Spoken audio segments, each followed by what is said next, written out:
सुस्वागत मुलांनो. विश्वकोश हा पाठ आपण पाहत होतो. या पाठाचा पुढचा भाग आज आपण बघणार आहोत. त्यापूर्वी आजचा सुविचार: त्याग व परिश्रम केल्याशिवाय कोणतेही कार्य यशस्वी होत नाही. म्हणून जर आपलं काम व्यवस्थित व्हायला हवं असेल, त्याचं आपल्याला श्रेय मिळायला हवं असेल, तर त्याग आणि परिश्रम, आपल्याला माहिती आहे की कष्ट केल्याशिवाय यश हे कधीच मिळत नाही, पण त्याच्यासोबत त्याग पण फार महत्त्वाचा आहे. जर आपल्याला काही करायचं असेल, बनायचं असेल, तर त्याग आणि परिश्रम केल्याशिवाय आपण यशस्वी होऊ शकणार नाही. पाठाला आपण सुरुवात केली होती. पाठामध्ये आतापर्यंत आपण काय पाहिलं की विश्वकोश म्हणजे काय, विश्वकोशाची निर्मिती कशी झाली, कसा तो तयार झाला आणि तो कसा बघायचा आहे याविषयीचे ज्ञान आपण घेतले होते. तसेच विश्वकोश कसा पाहावा, का पाहावा, त्यांनी आपल्यामध्ये काय बदल होणार आहे किंवा आपले जे उद्दिष्ट आहे हे साध्य करण्यासाठी विश्वकोश आपल्याला कशी मदत करतो याविषयीची माहिती आपण घेतली होती.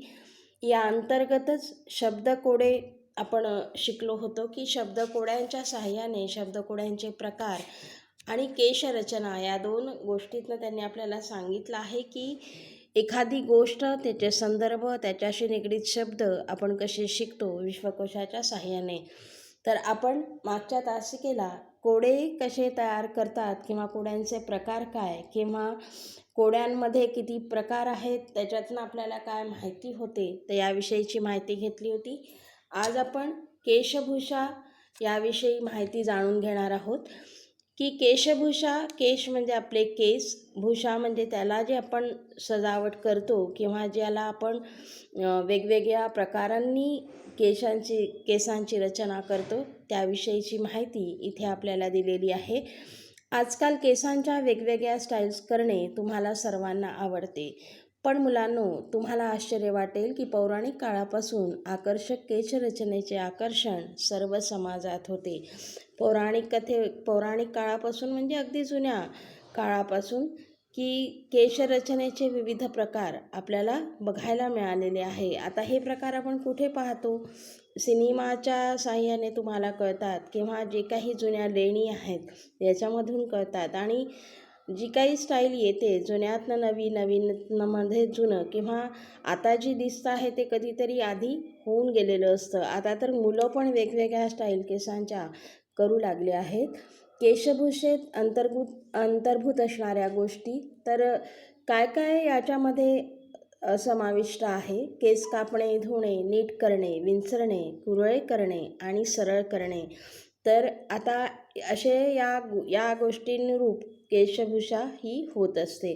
तर याच्यातनं काय काय आवश्यक आहे की ते नीट धुतल्या गेले पाहिजे, विंचरल्या गेले पाहिजेत आणि ते स्वच्छ राहिले पाहिजेत, हा यामागचा हेतू होता. आता इथे जे उद्देश आहेत पुरातन काळापासून आलेले की केशभूषेचा मुख्य उद्देश आहे आकर्षकता किंवा सौंदर्य वाढवणे.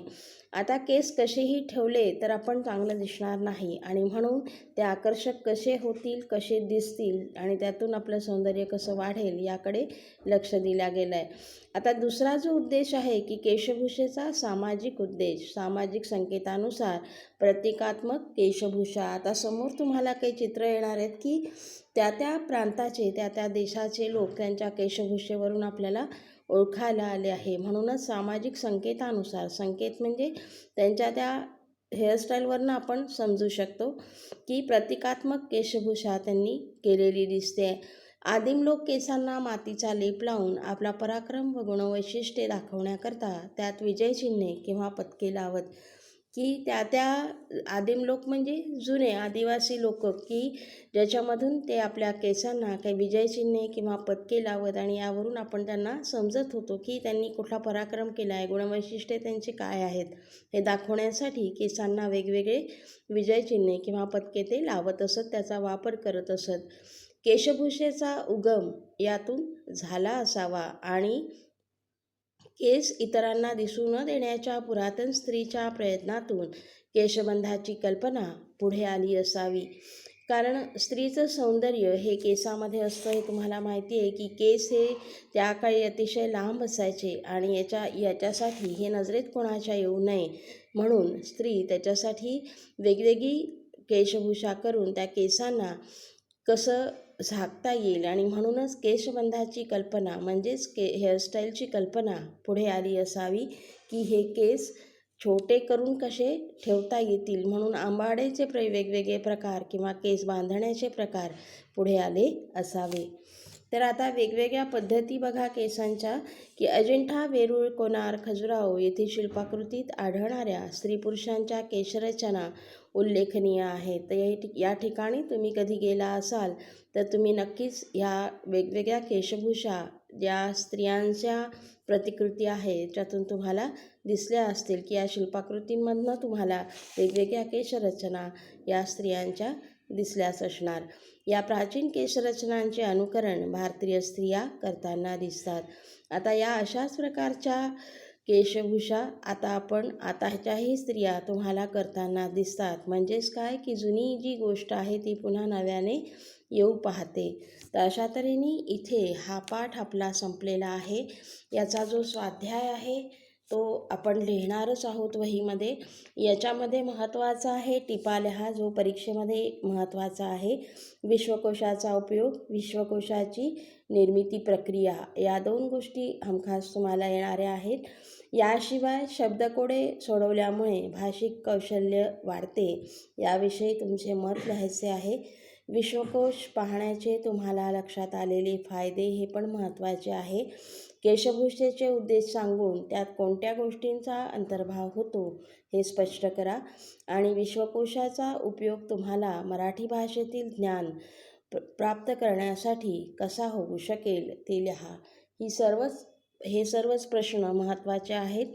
याचं लेखन आपण पुढच्या पिरियडला करूया. त्यापूर्वी हा जो अभ्यास आहे किंवा हा जो पाठ आहे तुम्हाला व्यवस्थित त्याचं वाचन करायचं आहे, समजून घ्यायचं आहे आणि लेखन आपण पुढच्या तासिकेला बघूया. धन्यवाद.